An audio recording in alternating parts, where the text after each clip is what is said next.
And so the line is really blurry as far as patient rights. You absolutely have that undeniable right to refuse treatment.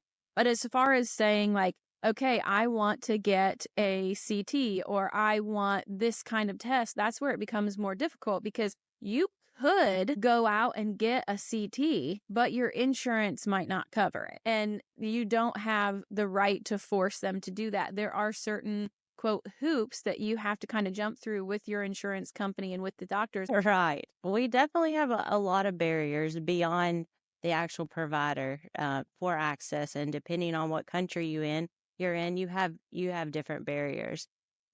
But as far as the healthcare provider, they are the gatekeeper, and you do have rights. You definitely have the right to refuse and find healthcare otherwise, with a different provider. But in the end, for your insurance to kick in and actually pay for it, unless you can find a deal like that out of pocket, which some do offer that. But when it comes down to wanting your insurance to cover something, the doctor most of the time has to write an order or a referral or things like that.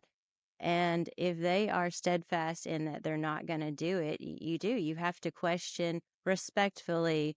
The other thing with that is, they may want to be able to write that order. They may want you to be able to receive that care, but they may not be able to because the insurance. And I think that's where the ability to have those really candid conversations and to have a relationship with your doctor, because they can be one of your greatest advocates or they can be your worst enemy. And this conversation is just the beginning of reclaiming your power as a patient through medical advocacy. Medical gaslighting, it's real.